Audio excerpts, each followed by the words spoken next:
ఈ గుడివాడ నియోజకవర్గానికి సంబంధించి వైఎస్ఆర్సీపీ పార్టీ నుంచి కొడాల నాని గారు, టీడీపీ పార్టీ నుంచి రాము గారు, వీళ్ళిద్దరి మధ్య పోటీ ఏ విధంగా ఉండబోతుందో, మీరు ఎవరి పక్షాన ఉంటారు? ఎవరి పక్షం అనేది తర్వాత మాట్లాడదాము. ఇది ఇద్దరి మధ్యన టఫ్గానే ఉంటుంది, టైట్గానే ఉంటుంది, గట్టిగా. అంటే టఫ్గా అండి, ఏంటి కారణాలు? ఏంటి టఫ్గా ఉండడానికి కారణం ఏంటి? అంటే ఇతను పరిచయాలు ఉన్నాయి కొడాల నాని అని అతనికి 20 సంవత్సరాల నుంచి. అతను కొత్తగా వచ్చినా అతను ఫ్రెష్ క్యాండిడేట్ అయినా అతను గుడివాడకి అభివృద్ధి అది చేస్తాను అది అంటున్నాడు. ఒకసారి అతను కూడా చూద్దామనే ఆలోచనలో ఉన్నారు. ఓకే, ఎంత శాతం వరకు ఉండొచ్చు మీరు చెప్పింది? ఎంత 10% తెచ్చి ఉంటుంది. ఇప్పటివరకు 4 సంవత్సరాలు ఎటువంటి అభివృద్ధి కార్యక్రమాలు జరగలేదా? జరగలేదంటే 15 సంవత్సరాలేమో గవర్నమెంట్ వేరుగానే ఉంది, ఎమ్మెల్యేగా ఉన్నా సరే గవర్నమెంట్ వేరుగానే ఉంది. ఈ 5 సంవత్సరాలేమో పవర్లో ఉన్నా కొంచెం జరగలేదు అని చెప్పాలి, ఒక మాటలో చెప్పాలంటే. ఏంటి ఇప్పుడు ఒకరి గురించి మాట్లాడాలన్నా భయపడతారంట స్థానికంగా, ఎందుకు? ఎవరి గురించి మాట్లాడడం భయపడాలి? ఎందుకు భయపడాలి? ఏదైనా ఓపెన్గా చెప్పుకోవడానికి కారణం అదే. అదే ఎవరి గురించి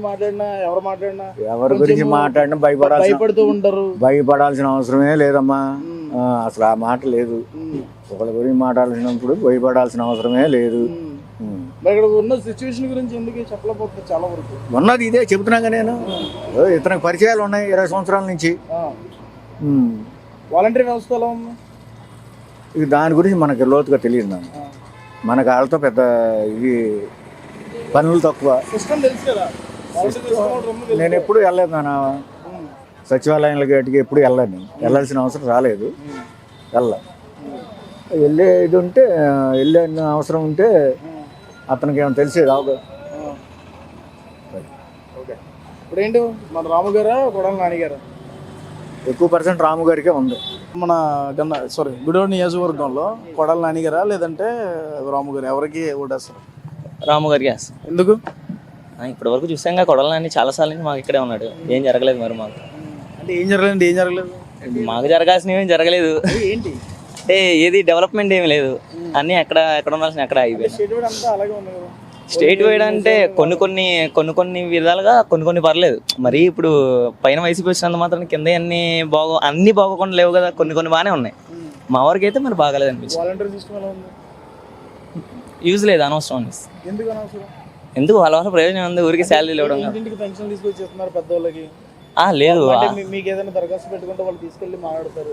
అన్ని పథకాలు ఉన్నాయని చెప్తున్నారు కానీ ఏది మాకు ఇంకా విద్యాదీవన, వసతి దీవెన అవే రాలేదు. మాకు ఇంకా 3 విడతలు అయిపోయినాయి. ఫస్ట్ ఇయర్లో వచ్చిన ఫస్ట్ సంవత్సరంలోనే ఒకటి రాలేదు, అది పెండింగ్ అయిపోయింది, అది ఇంకా రిలీజ్ చేయలేదు.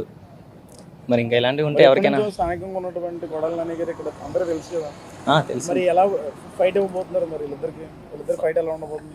ఫైట్ అంటే వన్ సైడ్గా మేమైతే ఇప్పుడు మేము యూత్ మా వరకు మాకు కొంతమంది మేము మా వాళ్ళు ఉంటారు కదా, మేమైతే రాము గారు అనుకుంటాం. మొత్తం ఎంతమంది ఉంటారు ఈ నియోజకవర్గానికి సంబంధించి? కుర్రోళ్ళు అయితే మేము మామూలుగా మా గ్రూప్స్లో అటు ఇటుగా 600-700 మెంబర్స్ మా యూత్ వరకు. ఈ నియోజకవర్గానికి మొత్తం 1 లక్షల ఓట్లు, 2,000 ఓట్లు?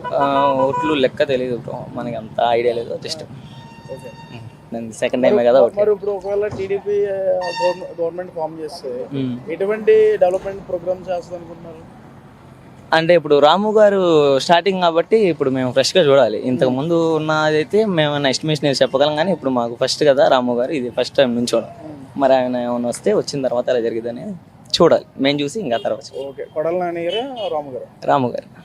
ఈ యొక్క గుడివాడ నియోజకవర్గానికి సంబంధించి వైఎస్ఆర్సీపీ పార్టీ నుంచి కొడాల నాని గారు, టీడీపీ పార్టీ నుంచి రాము గారు.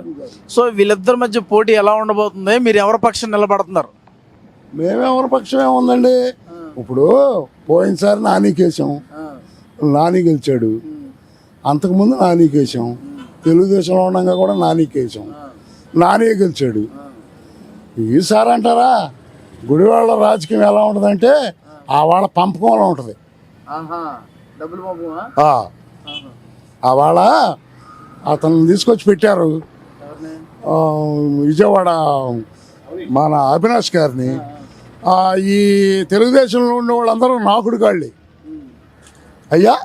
చిన్న కాడి నుంచి పెద్ద నాయకులు కూడా ఇప్పుడు ఆయన వెనకాల తిరిగేవాళ్ళు కూడా ఎంతసేపు తీసుకుని నాకుదాం అనేవాళ్ళే. నిశ్చందంగా స్వచ్ఛందంగా చేసేవాడు ఎవరు లేడు. ఏళ్ళలో అలాగే ఆయన్ని మట్టగుడిపారు ఎవరిని? మా అవినాష్ గారిని. ఏంటి చిన్నోడి కాడి నుంచి కూడా కార్యకర్త కాడి నుంచి కూడా నాని గారు దాంట్లో రారాళ్ళు నాకేద్దామని వాళ్ళు ఒత్తిడి కొడతాడు. పంచితే పంచాలి. ఇప్పుడు మీకు ఒక 10 లక్షలు ఇచ్చాడు, ఎంత మటుకు పంచేయమని పంచాల్సిందే నానికి డబ్బులు. మిగతా వాళ్ళకి అంత ఫోర్స్ ఉండదు. ఆ పంచామండి అంటారు వీళ్ళు, పంచుతూ లేదు. ఆడేమనడు. అంటే ఇప్పుడు డబ్బులు పంచాలా? డబ్బులు పంచితేనే ఇక్కడ డబ్బులు పంచకపోతే అవదు పని. డబ్బులు పంచబట్టే ఈ 4 మటుకు గెలిచాడు నాని. ఆహా. ఓ స్వచ్ఛందంగా చక్కగా ఇల్లు డోర్ తప్పించి డోరు ఒక్క ఓటు కూడా మిస్ అవ్వకుండా పంచుతారు. ఏ మేరకు పంచారంటారు? ఏ మేరకు ఏముంది అవాళ ఎలా ఎన్ని కోట్ల రూపాయలు? ఎన్ని కోట్లు ఏముంది ఓటుకు వచ్చి అవాళ ఒక ఎలక్షన్కేమో 400 పెంచారు, ఒక ఎలక్షన్కేమో 300 పెంచారు. 4 ఎలక్షన్ల నుంచి చూస్తున్నాం. 4,000 3,000 100 కాడి నుంచే వచ్చారు. మొన్న 4,000 కాడికి పెంచారు మొన్న పోయినసారి. పోయినసారి. ఈసారి 5,000 అంటున్నారు. అనుకుంటమే. ఎన్ని రోజుల ముందు పంచుతారు? 2 రోజులు ఆ రోజు అంతకు ముందు రోజు బాగా టైట్గా ఉంటే అంతకు ముందు రోజు పంచుతారు, లేకపోతే 60 పంచేస్తారు అంతే. అంతే. సో ఇప్పుడు ఇక్కడ ప్రధానంగా చూసుకుంటే అభివృద్ధి కార్యక్రమాలు ఏం జరిగాయి? అభివృద్ధి కార్యక్రమం అసలు రాష్ట్ర వ్యాప్తంగా అవ్వలేదు కదా. రాష్ట్రానికి డబ్బులు అయ్యి రాష్ట్రానికి వచ్చే డబ్బులు అయ్యి మరి ఇన్ని సంక్షేమ పథకాలు ఎత్తున్నాడు, ఎలా ఇచ్చారు? ఎక్కడ అన్ని ఫ్రీయేగా ఇచ్చేయన్ని ఫ్రీయేగా. ఒడ్డు నేను ఎప్పుడు సంక్రాంతి పండుగ కేసా ఇంత మటుకు నాకు 10 రూపాయలు పడలా. ఏం చేస్తాం?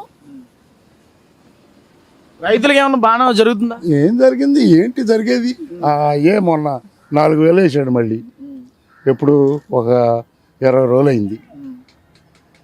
రైతు భరోసాని వడ్డీ డబ్బులు అసలు వేయలే. సరే వీళ్ళిద్దరి మధ్య పోటీ ఎలా ఉండబోతుంది? నాకు తెలిసి అయితే నేను అనుకుంటామైతే నానియే గెలిపిస్తారు. ఇక్కడ కొన్ని వర్గాలు ఉన్నాయి. ఇన్ని వర్గాల సమూహం నాని గారి గెలుపు కారణం? నాని గారు ఒక పెద్ద వర్గం నాని గారు కావాలి ఇక్కడ. ఎందుకు కావాలి వాళ్ళకి ఇక్కడ నడి రోడ్డు మీద తిరగాలంటే ఒక వర్గానికి నాని గారు అయితేనే, ఇంకోళ్ళు అయితే వాళ్ళకి కుదరదు. అందుకనే అక్కడ బాగా పెచ్చింగ్ వర్గం వాళ్ళే, డబ్బు పంచగలిగిన వాళ్ళే, పంచేవాళ్ళు వాళ్ళే. అందుకని నాని గారిని గెలిపిస్తారు. రాము గారు అమెరికా నుంచి వచ్చారు, అదే కోట్లు సంపాదించి వచ్చారు. మరి అన్ని ఉపయోగపడదు ఇప్పుడు ఎలక్షన్ గానే చంద్రబాబు నాయుడు గారు ఇప్పుడేంటి పాపం దానితో మరి ముందుకు వెళ్తున్నారు. ఇప్పుడేంటి రాము గారు పాపం సంవత్సరం నుంచి కుస్తీలు పడుతున్నాడు. ఇదే రాము గారు 4 ఎలక్షన్లకి నాని గారికి డబ్బు పంపించాడు అమెరికా నుంచి. అలా ఆ వర్గం ఆయన పోషించుకునే వాళ్ళు ఉన్నారు. అలా కావాలి ఆయన.